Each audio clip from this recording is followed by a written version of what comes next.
اس کے بعد ان کو سمجھنے سے اساتذہ خاصے رہتے ہیں. ہاں اس کی اس مسئلے کو، یہ سب سے بڑا مسئلہ ہے اساتذہ کا. ہاں یہ ہوتا اس کو کیسے حل کیا جا سکتا ہے؟ کیا باقاعدہ تشریح کی کتابیں ہیں ان کے کلام کی؟ جی میں نے کہا کہ اقبال خود اقبال سے آگاہ نہیں ہے. اقبال کو سمجھنا اتنا آسان کام نہیں ہے. مگر ایک بات یاد رکھ لیجئے کہ علامہ اقبال کی شخصیت کو آپ نے کہا کہ پرائمری اسکول میں دیکھیے طلباء کی ذہنی صلاحیت کے اعتبار سے نصاب کا انتخاب کیا جاتا ہے. جی بے شک. پرائمری سطح کی جتنی ذہنیت ہوتی ہے نا اتنی ہی ہوتا ہے. اور جب اقبال کہاں مشکل پسند ہو جاتے ہیں، پی یو سی میں اتنی مشکل پسندی نہیں، اتنی معیاری کلام کا انتخاب نہیں کیا جاتا، اتنے مشکل کلام کا انتخاب نہیں کیا جاتا. جب ڈگری میں اور یونیورسٹی سطح پر آتے ہیں تو علامہ اقبال کے افکار و نظریات سمجھ میں آنے لگتے ہیں. اقبال کی فکر، ان کی گہرائی، ان کی گہرائی، ان کے کلام کی آفاقیت جب سمجھ میں آ جاتی ہے تو لگتا ہے کہ بھئی ہم، کیونکہ اقبال کو پڑھتے نہیں ہیں، ہم اقبال کو ہم صرف پرائمری سطح پر یا ہائی اسکول سطح، پرائمری سطح پر جو سمجھ رہے ہیں ڈگری میں بھی وہی سمجھتے ہیں، جی پی جی میں بھی وہی سمجھتے ہیں، ریسرچ کے میدان میں. مسئلہ یہ ہے سمجھانے والے غالباً اس نہج پہ نہیں وہ سمجھ. کب ہوگا جب آپ اقبال کا مطالعہ کریں گے، اقبال کے کلام کو سمجھیں گے. جی. اور اقبال بڑا خوبصورت شاعر ہے میری نظر میں. اور آپ اقبال کے تعلق سے دیکھیے، آپ اقبال 3 سال کی عمر کے کچھ تھے، بیمار ہوئے اور ہمیشہ کے لیے ایک آنکھ سے محروم رہے. اندھے تھے اقبال، ایک آنکھ نہیں تھی اقبال کی. اور ایک آنکھ سے اقبال نے کائنات کے اسرار و رموز کو جو سمجھایا، کائنات کے راز کو جو سمجھایا، ان سے بہتر کوئی سمجھا ہی نہیں پایا. تو اس کے لیے آپ پڑھیے. اتنے ایسا نہیں ہے کہ آپ اگر آپ پڑھیں گے تو اقبال نہیں سمجھ میں آنے والی چیز نہیں ہے، سمجھ میں آئے گی، مگر ہمارا مطالعہ نہیں ہے. ہم جب اقبال کے کلام کو سمجھیں گے، جیسا کہ آپ نے کہا کہ ان کی تشریح آپ دیکھیے، بانگ درا، ضرب کلیم، اسرار خودی، رموز بے خودی، پیام مشرق، جاوید نامہ، سب کی شرح ملتی ہے. جی. اور جتنی جس کی بساط ہے اس کے اعتبار سے اقبال کو سمجھایا گیا ہے. ماہر اقبالیات بھی آپ کو بہت ملیں گے. آپ ان کے کلام کو پڑھیے. علامہ اقبال کے بیٹے جاوید نے پوری سوانح لکھی علامہ اقبال کی. بہترین کتاب ہے ان کی. صحیح کہا. آپ پڑھتے نہیں ہیں. ہم لوگ ہم بغیر پڑھے کے اقبال کو سمجھنا چاہتے ہیں تو وہ اتنی نہیں سمجھ. دوسری بات کیا ہے، جو نصاب میں سلیبس میں رکھا ہوتا ہے وہ لکیر کے فقیر کی طرح اتری 2 مصرے ہیں تو اس کی تشریح وہ بھی نہیں سمجھایا جاتا ہے. اب آپ دیکھیں، تو شاہی ہے، پرواز ہے کام تیرا، تیرے سامنے آسماں اور بھی. بتائیے اس کو ہر تقریب میں جانا انجانا، پڑھا لکھا ان پڑھ، ہر کوئی موقع محل سمجھے بغیر اس کو بولتا رہتا. اور اقبال کے کچھ اشعار کو ہم ازبر کر لیے ہیں. ہاں. جیسا کہ خودی کو کر بلند اتنا، تو اقبال سمجھ میں آ رہے ہیں. اور کی محمد سے وفا تو نے تو ہم تیرے ہیں. اقبال کی شاعری کیا ہے آپ ذہن میں رکھیے. اقبال ان کے استاد تھے سید میر حسن، کبھی بہت احترام کرتے تھے اقبال، بہت احترام کرتے تھے علامہ اقبال. کبھی ان کے سامنے ان کے روبرو کبھی بات نہیں کی انہوں نے. کلام سنانا تو بہت دور کی بات رہی، مگر پورا فیض سید میر حسن سے ملا. اقبال نے خود کہا کہ مجھے اقبال اس سید کے گھر سے فیض پہنچا ہے. سید سے مراد سید میر حسن سے تھا. مجھے اقبال اس سید کے گھر سے فیض پہنچا ہے، پلے جو ان کے دامن میں وہی کچھ بن کے نکلے. بہت اچھے. تو اس وقت علامہ اقبال بہت فیضیاب ہو رہے تھے استاد سے. انہوں نے ایک واقعہ اپنے کتاب میں اپنے بیان میں لکھا کہ ان کے ایک دوست، علامہ اقبال کا ایک رشتہ دار میں ایک بچہ تھا احسان نامی، اور وہ بڑا طاقتور تھا. علامہ اقبال نے، میر حسن نے ان کو شاہ صاحب کہتے تھے اقبال. شاہ صاحب نے کہا کہ آپ اس بچے کو لے کر میرے ساتھ آئیے. اور وہ بچہ اتنا وزنی تھا، اقبال کو اس کا جو وزن تھا برداشت نہیں ہوا. کچھ دیر دور لے کر گئے. ان کے استاد بہت آگے نکل گئے، میر حسن شاہ صاحب آگے نکل گئے، اور ایک دکان تھی، دکان کے سامنے انہوں نے بٹھا دیا. اور شاہ صاحب دیکھتے ہیں کہ اقبال اور بچہ نہیں آ رہا ہے تو پھر پیچھے آئے. پیچھے آنے کے بعد اس وقت اقبال کے استاد نے ایک شعر کہا. جی. انہوں نے وہ کہتے ہیں کہ اس کی برداشت بھی دشواری ہے, اس کی برداشت بھی دشواری ہے, کیونکہ وزن تھا جی بچہ. تو اس وقت فی البدی علامہ اقبال نے کبھی استاد کے سامنے انہوں نے شعر نہیں, پہلا شعر سنایا, انہوں نے کہا تیرا احسان بہت بھاری ہے, احسان نام کے حوالے سے. بہت دیکھیے تو یہ ہم یہ شعروں کو کبھی نہیں پڑھتے, نہیں پڑھتے سر, نہیں پڑھ, کسی کو نہیں پڑھتے. اور آپ دیکھیے اقبال کہتے ہیں, اب مقصد تخلیق کیا ہے اقبال نے بتایا کہ تیری ہستی ہی سے موقوف ہے نظم عالم. جی. تیری ہستی ہی سے موقوف ہے نظم عالم, دست قدرت کا بنایا ہوا شاہکار ہے تو, ہو یقین مردہ تو سگ تجھ سے ہے بہتر سو بار, ہو یقین زندہ تو پھر حیدر کرار ہے. اقبال نے کہا کہ اگر تمہاری فلسفے خودی زندہ ہے, اگر تمہاری فلسفے خودی مردہ ہو تو کتا تم سے 100 مرتبہ بہتر ہے. دیکھیے اگر تمہاری خودی زندہ ہے, تم مقصد تخلیق کو سمجھ رہے ہو اور زندگی کے اسرار و رموز کو سمجھ رہے ہو تو تم شعر کے مانند ہو. یہ شعر کبھی نہیں پڑھایا گیا. اگر آپ اپنے دیکھیے مقصد تخلیق کیوں اللہ تعالیٰ نے پیدا کیا دنیا میں, پیدا کرنے کا مقصد یہی ہے کہ آپ اپنی زندگی کو مادیت سے دور رکھ کر مقصد تخلیق کو سمجھ کر, اس لیے شاعر نے کہا کسی نے کہ میں کبھی مقصد تخلیق نہ بھولوں یا رب, آسمانوں کی بلندی کو بھی چھو لوں یا رب. بہت اچھے. تو فلسفہ خودی کیا ہے, شاہین کا استعمال کیوں کیا گیا, شاعری میں کیوں شامل کیا گیا, عقل کا استعمال کیوں کیا گیا, علاماتی پیرائے بہت استعمال کیے ہیں علامہ اقبال, علاماتی پیرایہ. ہاں بالکل, دیکھنے کو مقصد یہی ہے کہ سمجھانے کے لیے کیا گیا. اب آپ دیکھیے عقل کو تنقید سے فرصت نہیں, عشق پر اعمال کی بنیاد. عقل تو کیا ہے, فائدہ سوچتا ہے, عشق فائدہ نہیں سوچتا. اور اسی لیے نہیں کہا, اسی لیے کہا گیا نا کہ آپ کی شاعری کلام اللہ کی تفسیر ہے. بے شک بے شک. ارے اقبال تو قرآن کی تفسیر, اسرار و رموز تمام اس میں پوشیدہ ہیں. اقبال ایک مشرقی تہذیب کا علمبردار ہے. بے شک. اقبال حالانکہ یورپ کا بھی اقبال نے سفر کیا, جب یورپ میں وہاں کی تعلیم کو دیکھا, تعلیم سے متاثر ہوئے, تہذیب سے متاثر نہیں ہوئے. جب وہاں سے آئے تو بیرسٹر بھی رہے, اور انہوں نے یورپ کی تہذیب کو دیکھ کر انہوں نے شعر کہا کہ یورپ کی غلامی سے رضامند ہوا تو, یورپ کی غلامی سے رضامند ہوا تو, مجھ کو گلا تجھ سے ہے یورپ سے نہیں ہے. دیکھیے تو وہ بس اقبال کے علمی نظریات ہیں, اس کو عکس کرنا سب سے بڑی بات ہے. اور اب ظاہر سی بات ہے ہم نومبر میں یوم اقبال, یوم اردو کے عنوان سے تو مناتے ہیں, ساتھ ہی 11 نومبر کو ہم یوم تعلیم مناتے ہیں. اس کی کیا اہمیت ہے؟ دیکھیے سب سے بہت اہم چیز آپ نے بہت اچھا سوال بھی کیا کہ یوم تعلیم جو ہے, تعلیم ایک راستہ ہے, اس کی منزل جو ہے وہ علم ہے. یوم تعلیم ہم the first education minister of India یوم تعلیم اس لیے مناتے ہیں, مولانا ابوالکلام آزاد کی یوم پیدائش ہے, اور یوم پیدائش ابوالکلام آزاد کی اس لیے یوم تعلیم سے منسوب کیا گیا کیونکہ وہ ایجوکیشن وزیر تعلیم تھے, اور انہوں نے یوم تعلیم رہ کر تعلیم کی اہمیت کو نہ صرف اجاگر کیا بلکہ پریکٹیکلی طور پر انہوں نے 14 سال کے بچے تک کا جو تعلیمی سسٹم جو ہمارا تھا اس کو سدھارا. اور خاص طور پر ہم دیکھیے یوم تعلیم اس لیے بھی مناتے ہیں ہم کہ ابوالکلام آزاد نے تعلیمی نظریات کو سب سے زیادہ فوقیت دی. کہا کہ اگر قوم کی ترقی ہو سکتی ہے, کسی بھی قوم کی ترقی کا جو راز ہے وہ صرف تعلیم سے, وہ قوم زوال پذیر ہوتی ہے جو قوم تعلیم سے کنارہ کشی اختیار کر لیں. اب مولانا ابوالکلام آزاد کے متعلق کہہ رہے ہیں کہ آپ نے تعلیم پر زور دیا, کیا ہمارے پاس اس سے پہلے ایسا ماحول نہیں تھا؟ ماحول تھا, مگر جدید تعلیم کا رجحان ہمارے پاس نہیں تھا. سائنس اینڈ ٹیکنالوجی ہمارے پاس اتنی تھی. IIT کس کی دین ہے آپ بولیے.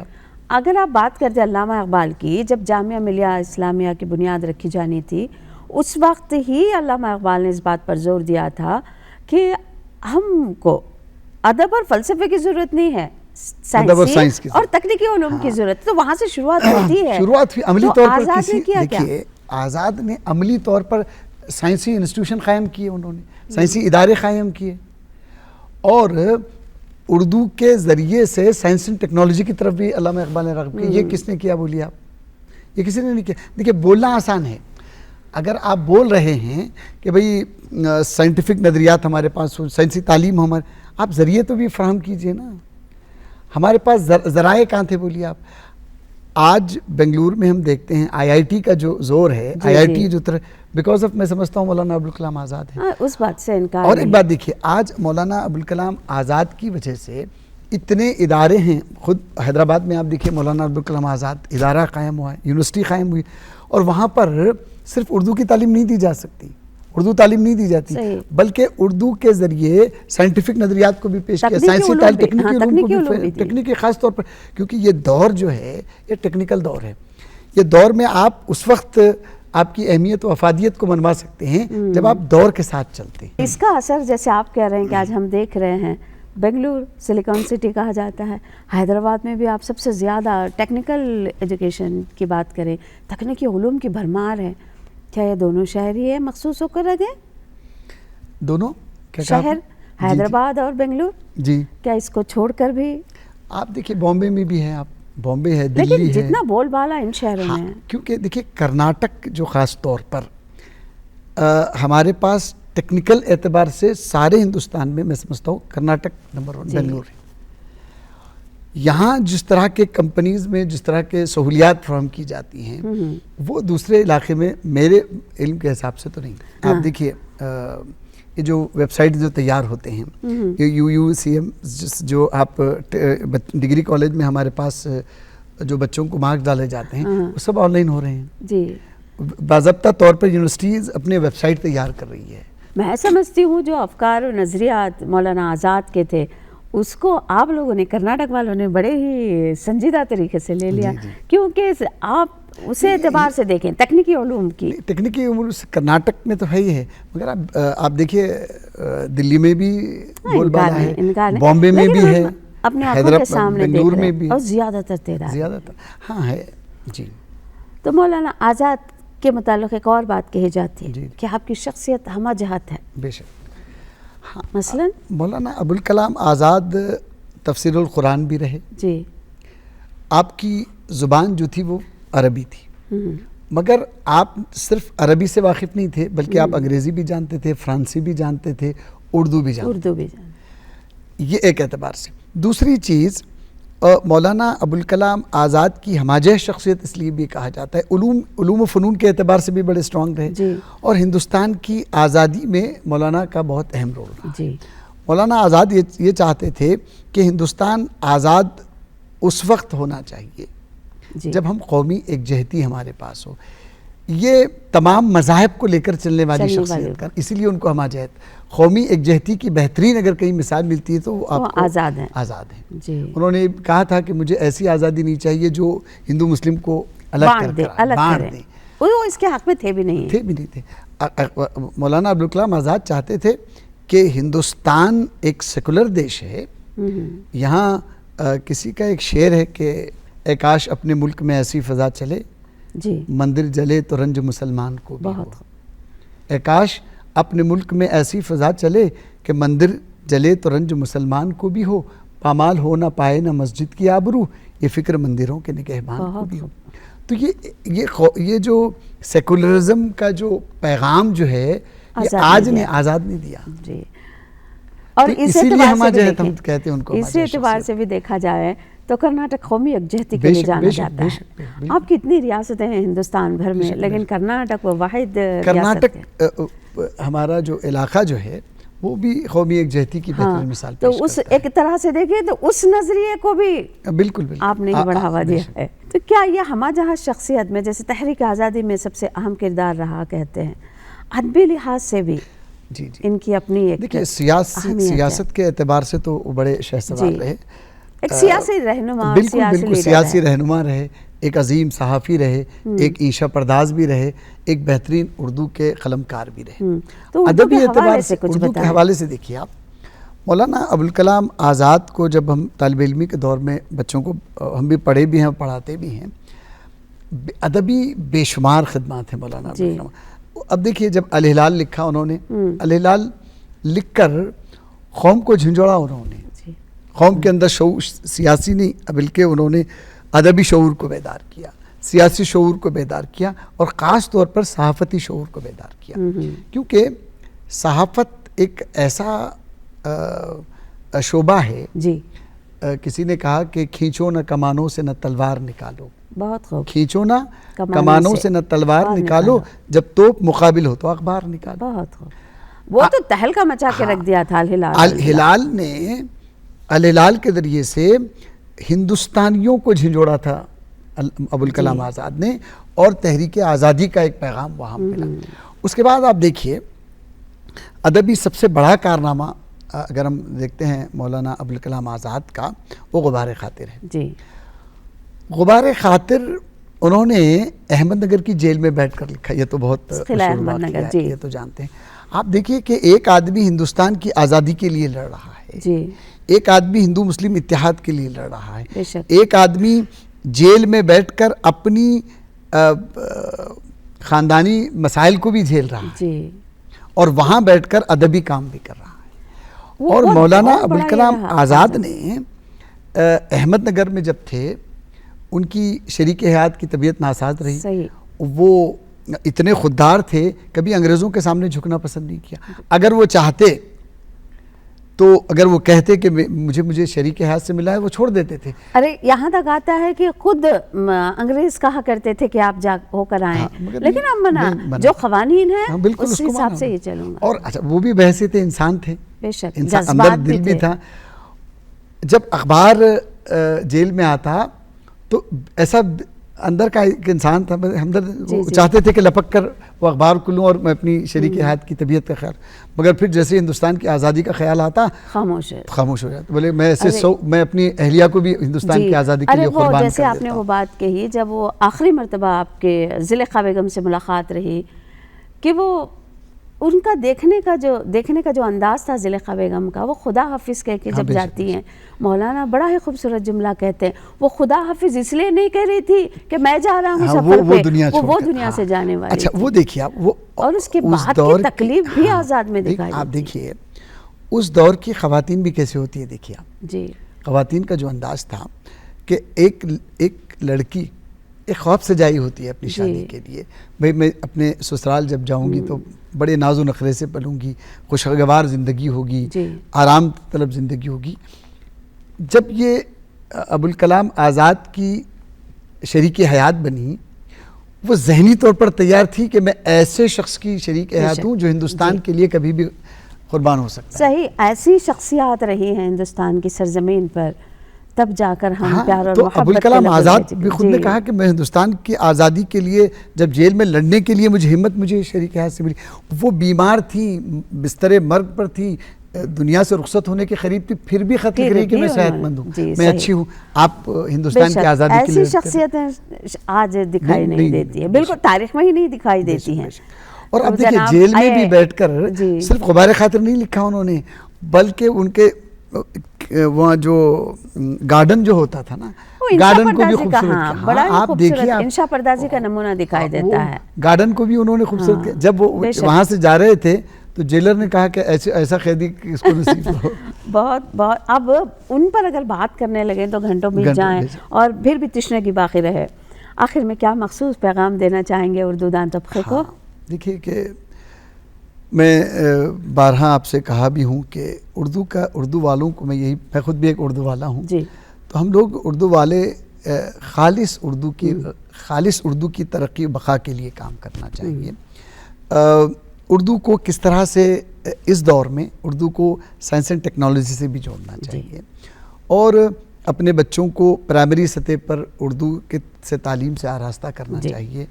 اور اس کے بعد آپ دیکھیے خالص اردو بن کر مت رہیے آپ، ایک اردو کا طالب علم اسے انگریزی بھی آنی چاہیے، تمام زبانوں میں اسے مہارت ہونی چاہیے۔ ضرور سر، جو باتیں آپ نے بتائی یہ ناظرین سن رہے ہیں، اور ہمیں امید بھی کرتے ہیں کہ ان باتوں پر جب وہ عمل پیرا ہوں گے تو علامہ اقبال نے جو خواب سجایا تھا، مولانا آزاد نے جو تکالیف برداشت کی تھی، اپنی نجی زندگی کے حوالے سے بھی دیکھیں، تو سیاسی اعتبار سے دیکھیں، ان تمام جو ایسی بڑی شخصیتیں جو ہو گزری ہیں، انہوں نے سب کچھ کر دیا۔ یہ کس کے لیے؟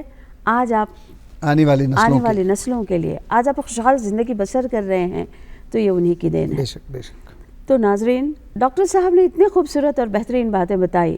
یوم اقبال کیوں منایا جاتا ہے، یوم تعلیم کیوں منایا جاتا ہے، ابوالکلام آزاد کی شخصیت، علامہ اقبال کی شخصیت پر انہوں نے روشنی ڈالی، اور سب سے اہم پیغام وہ یہ دیتے ہیں کہ اردو سے جڑے رہیں، اردو سے محبت کو لازمی بنائیں، لیکن ساتھ ہی دوسری زبانوں کے ساتھ اگر اس کو اپنائیں گے تو یہ ترقی کی طرف گامزن ہوگی اور ہمارا ملک مزید ترقی کی طرف جا رہا ہوگا۔ یہ سنہری خواب آپ نے دیا ہے اور امید کرتی ہوں کہ اس کو شرمندہ تعبیر کرنے میں آپ کا ہاتھ رہے گا۔